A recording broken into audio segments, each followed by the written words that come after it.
Hello, everybody. Welcome to another episode of Politically Depressed. As always, I'm your host, Ayman Makarem. Today's episode, I'm joined by my cat, Charmaine. For those who are on YouTube, you can see his lovely face right now. He might be staying with me as we talk, and that'll be just a nice little extra for those watching. So, basically, a few days ago, Israel attacked Beirut. It was the first time they attacked the capital since the so-called ceasefire agreement was signed on the 27th of November of last year. And it was the same story in terms of they announced that they're going to target this building, causing people to flee. There was panic. School was in session. The place they were bombing was in the southern suburbs, right next to two schools. And it caused a panic, and people ran for their lives. And, miraculously, no one was martyred in the bombardment, but they destroyed two entire buildings.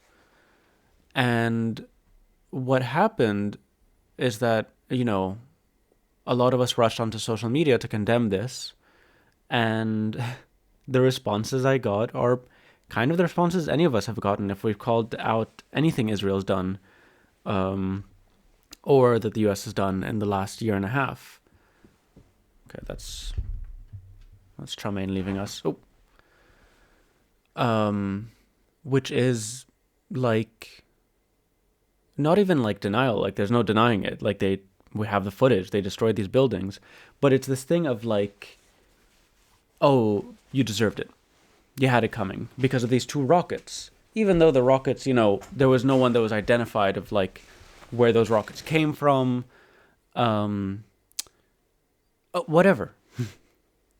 Anyway, so what I want to do in this episode is go through the main rhetorical devices and because they are essentially just tools of rhetoric that are used to justify Israeli war crimes, breaches of international law, and to be able to continue its occupation and aggression, and in the case of Gaza, genocide. This also obviously has a lot of extra layers to it because now, every day or so, yesterday 11 civilians were killed in Daraa in Syria by the Israelis. And that's not to say at all about the 70 plus Palestinians who were killed in Gaza every day for the last week. It's this constant violence that is so perpetuated by just so much bullshit. And so I'm going to look at and examine and explore the main three bullshits: self-defense, human shields, and preemptive strikes. These are not just things that Israel and its defenders employ rhetorically today, but it's quite structural. I mean, even just the name, the IDF, the Israeli Defense Forces. But I'm going to go through it a bit and why it's bad. And I think, I just don't know what we do to counter it, aside from what we're already doing. Before I start that, the announcement for today is that I am now a co-host and producer of a new podcast, the From the Periphery podcast. So we at From the Periphery decided to make a collective podcast wherein it's a space for us to do quicker and shorter episodes about new developments in our regions. And it's going to be, I think, regularly every 2 or 3 days, an episode will be released, 20 to 30 minute episodes about, or 30 to 40 minutes. About, our first one was on the protests in Turkey. The second one that was released yesterday about the new central bank governor. I just recorded an episode with 2 Sudanese commentators on Sudan, on developments over there. And I think we're very well situated to do this. And everyone we get on, their politics are always going to be pretty good, pretty aligned with ours. And so I highly recommend it. Check it out, the From the Periphery podcast. It's on all the apps, and I'll definitely be talking about it more since I cover a lot of the same topics in this podcast. But check it out. and help us boost in the algorithm. Follow it on Spotify, Apple Podcasts, like and comment and whatever. I think this one is going to be the main one, the main podcast. So yeah, just a couple of things before I start the main topic of today's episode. Did anyone watch the speech by Donald Trump yesterday about the tariffs? There's something so uniquely like American, the theatrics of it all. I mean, Donald Trump is the most theatrical, I don't know, I think person, period. But on the front, in the Rose Garden, all these American flags.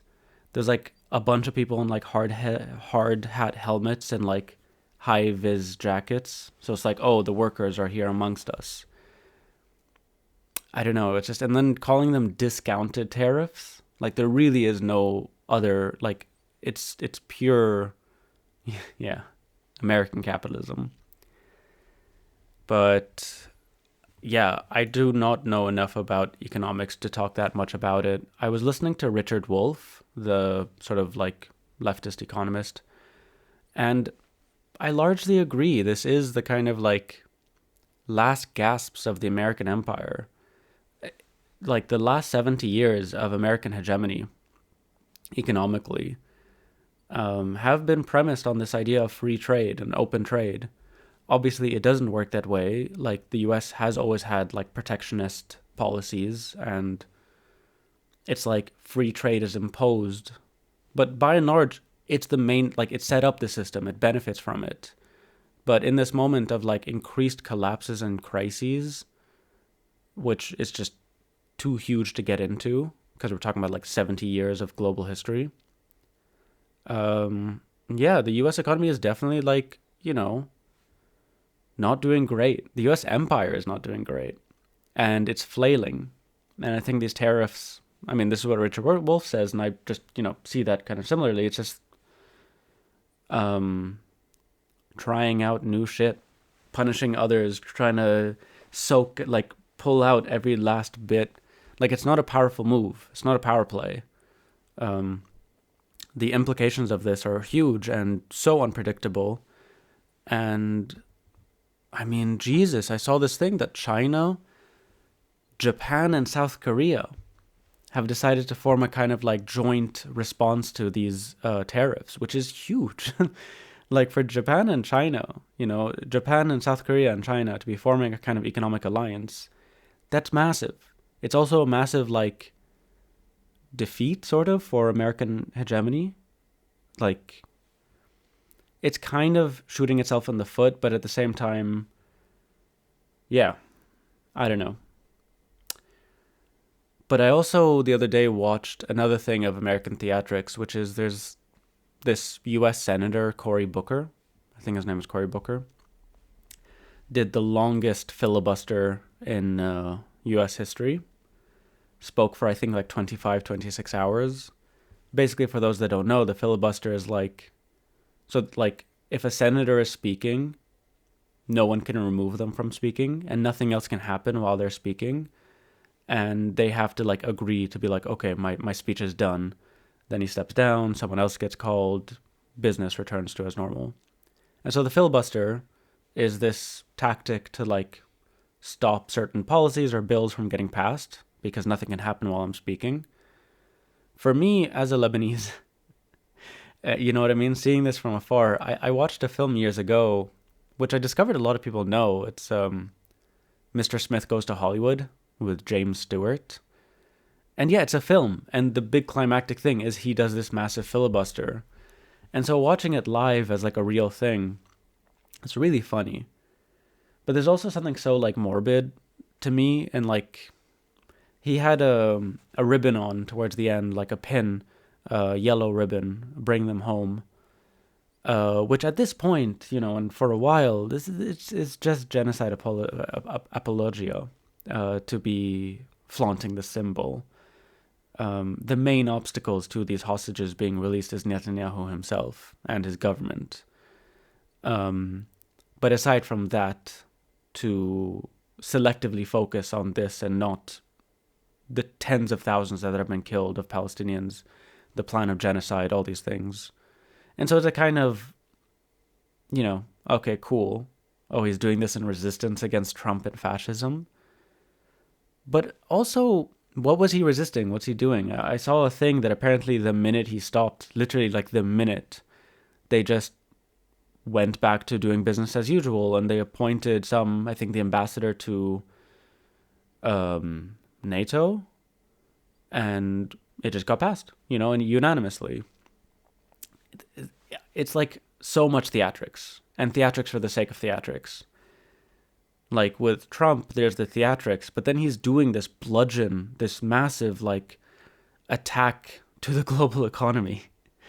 And the Democrats, they do these theatrics, and it's just pure theatrics. And now it's just for their own elections, I don't know, or for them to be able to say to themselves and to their constituents, hey, I'm doing something. It's like, what are you doing? And we are talking about fascism, and resistance to fascism, even at that electoral level, needs to be aggressive and bold. And I don't know, doing a kind of filibuster, it's yeah, cool. You kind of postponed it for whatever, but no other Democrat's going to do that. Whatever. I never liked talking that much about American politics. Because there already is, and I'm sure you'll see other things from other places, but that's not what I really want to focus on too much.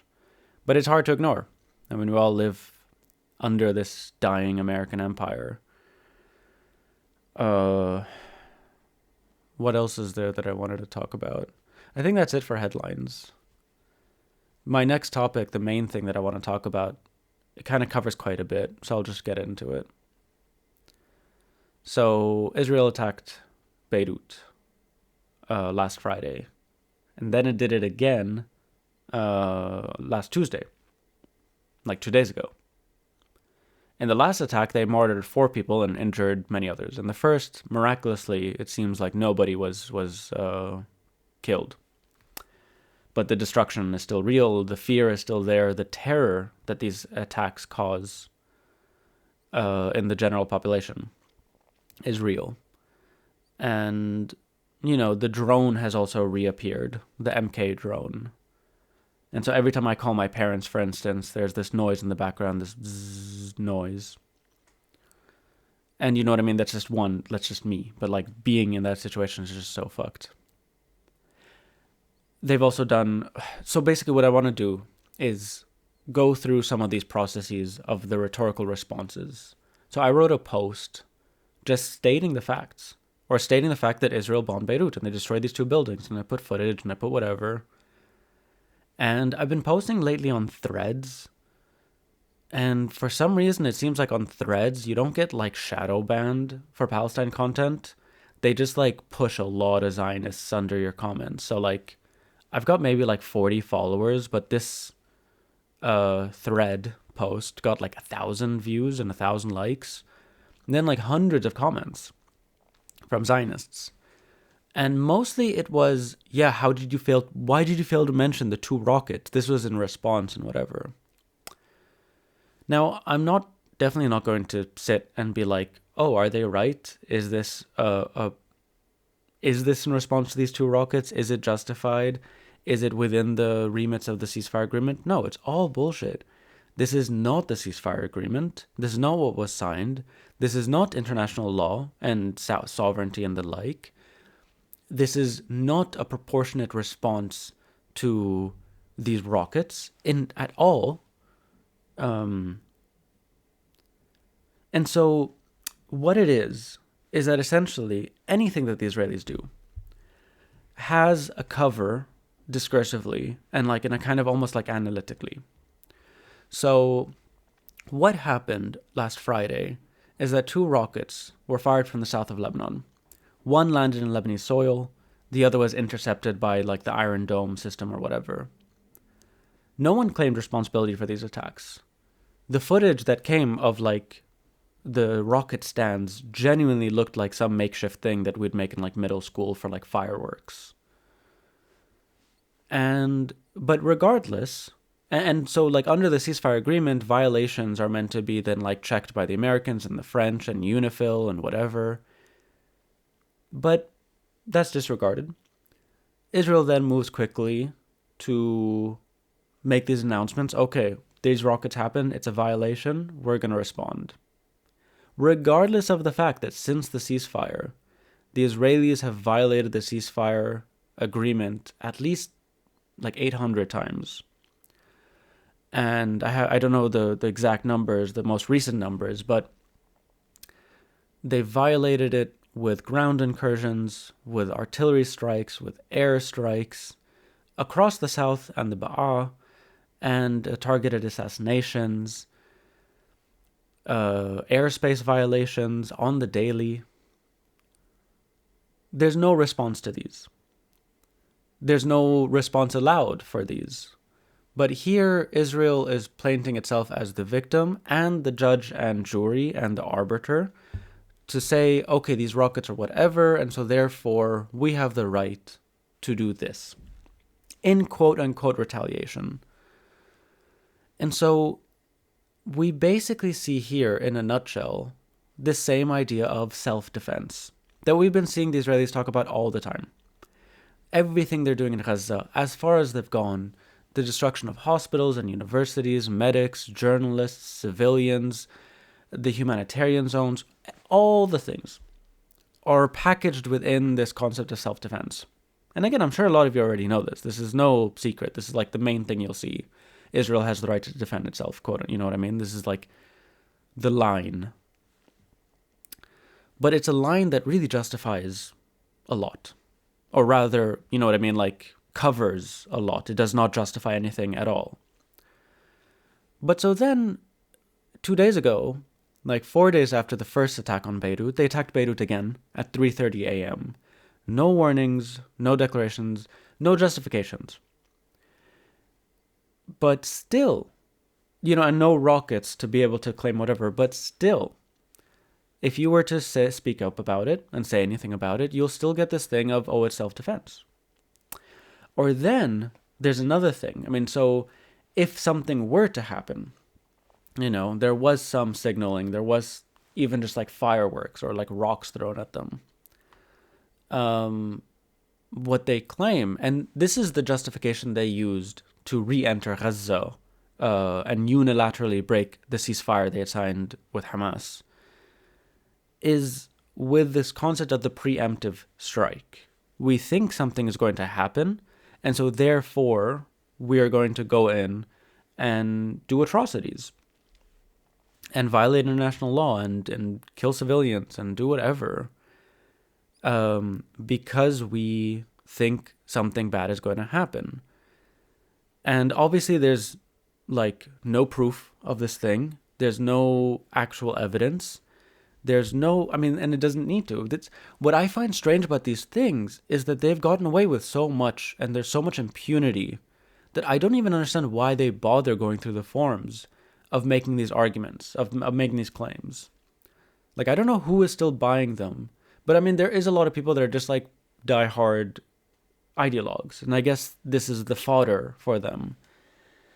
But so the preemptive strike is also something they've been using as a rhetorical device to attack Syria and to attack Syrian military infrastructure. Again, there's no ability whatsoever in the slightest to be able to talk about self-defense when it comes to Syria.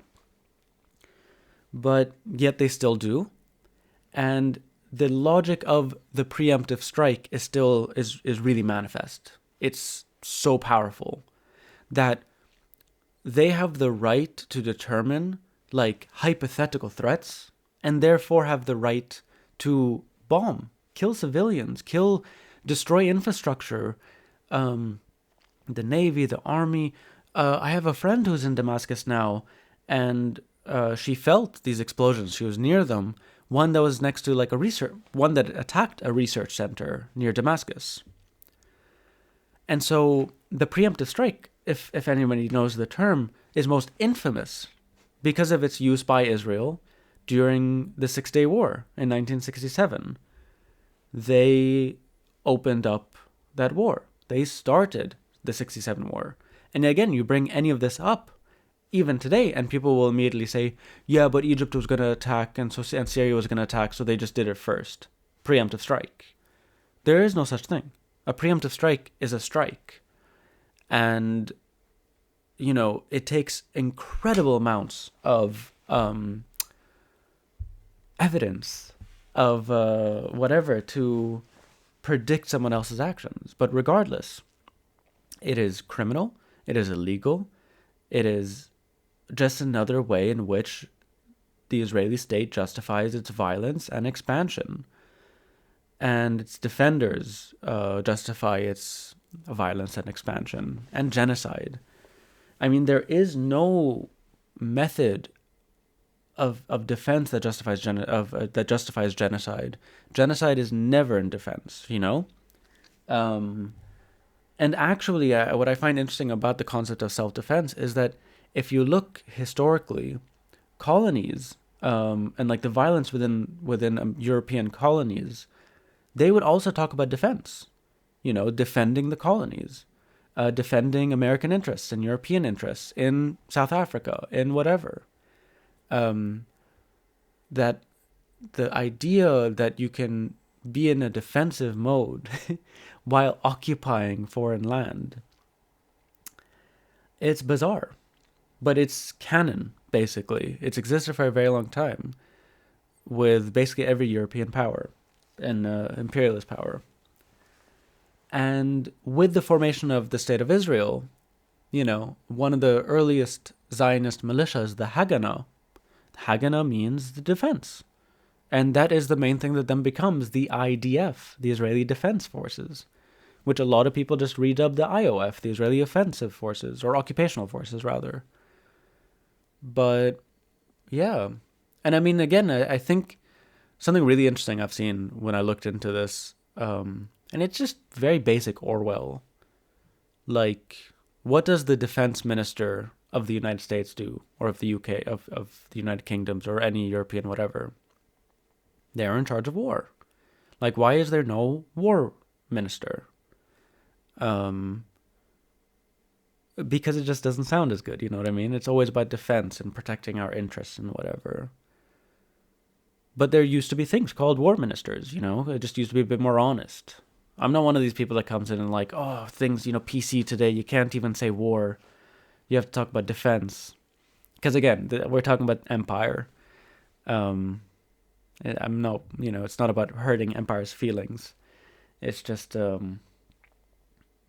yeah. It's kind of a part of a kind of very basic fundamental propaganda of the role of the state or whatever. But yeah, so preemptive strikes and self-defense are fundamental concepts and rhetorical devices to justify anything, really. Any Israeli action can, and any violation and any imprisonment of children, any bombing of hospitals, any whatever. Oh, because we need to defend ourselves and we think that this was going to be a threat. Essentially, the entire region is a threat to the US, to Israel. Like, in the ways they understand it. And it is a threat insofar as what they want is to control the region, is to be hegemonic, is to dominate. And we see that so clearly every single day when the Israelis bomb Syria, with everything that we've been seeing them do. Like, they are the threat to the region, and therefore, like, there's constant responses. But so there's that interesting thing that I've heard people talk about, which is that we as Arabs, as indigenous people to this land, have no right of response, Like, we are the actors, and the only ones that can respond are the Israelis, as in they are constantly reactive, but they are never the ones that are taking the initiative. That bombing a place is not an action in itself, that then will elicit a response that then, is sometimes justified because we need to stop these bombs. We need to stop these attacks. And that's very violent. It's very fucked up. And that the idea that they're always the ones reacting, not the ones acting, constantly situates and like distracts from what is actually happening. Where is the source of violence coming from? Um, and yeah, and this is the war on terror. Like, this is the discourse and the narratives of the war on terror. Just, you know, and I mean, I think most people associate the war on terror very much with like George Bush, and it very much so is an American thing. But a lot of what we now know as the war on terror was actually also developed quite intensely within Israel during the Second Intifada, which coincidentally did coincide with the first term of the Bush administration. But anyway, the third one I find particularly fucked up: the human shields. I think we mostly understand human shields as quite literally hiding behind, as combatants hiding behind a human, like a civilian. And therefore there's like oh, well, it was their so if that civilian dies in the line of fire, then, quote unquote, then it's the combatant's fault because they were using it as a human shield. Like, I think the visual of it is very much like literally a shield. But as the Israelis use it, what it means, and what it means rhetorically, is that essentially by being in Gaza, that Hamas has condemned, and so like the entire population, the 2 million people, that they are using Gaza as a human shield. That it's, and so it's, and then people basically flatten the entire strip. Like, there's not really an examination of this or that or this attack or that whatever. It is just a blanket thing. And so, and same with Lebanon. And so this is where the German fixation, the Germans fucking love this phrase. It's disgusting. This free Gaza from Hamas.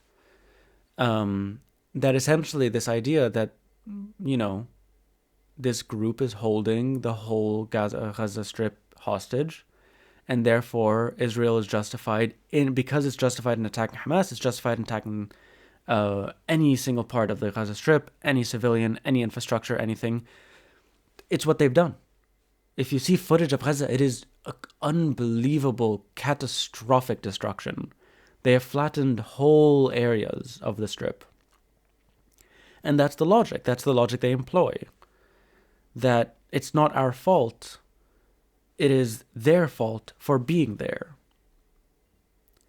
And so in the same breath, they say that same exact thing in Lebanon. That any attack and any civilian deaths and any destruction that is caused by Israeli attacks and bombs is the fault of Hezbollah or any other groups that are active, whatever. And again, the reason that I can't give them a second or a breath or like any credence to them claiming this is all because of Hezbollah is because they were doing this before Hezbollah even existed. They are the reason Hezbollah exists to begin with. Without the Israeli occupation of Lebanon, there is no Hezbollah. And before there was Hezbollah, there were Palestinian groups. And there are no Palestinian militant groups without the State of Israel, without the Nakba. There are no Palestinian groups operating in Lebanon in that way without the Jordanian, Black September. These things have histories. And it is not this or that party. There is a very long, clear line of Israeli occupation and reactions to that occupation, to that violence, which is expansionary, but also inflames, and as we've seen over the last 2 or 3 years, it's not limited to the Arab region. It's international. Like, people cannot stand to see this brutality, like, from anyone doing this. It's horrific. But so that human shields thing is such a pertinent, like, it's such a, it also is a violent rhetoric. Again, it justifies genocide. It is used to justify genocide, essentially. But I think it really needs to be kind of examined, and how we respond to it, I really have no idea. I just kind of ignore these people. But essentially what we have is a situation, and again, I don't think I'm saying anything new, but what we have is a situation where Israel can do no wrong. That it is, like, by definition, always reacting, always measured, and targeted. It still claims to be the most moral army in the world. And that's because if you factor in these rhetorical devices, these sort of frameworks, it's true. But again, you have to be willfully ignorant about so much and to essentially think that our lives don't matter as Arabs, and that our societies and our communities don't matter and whatever.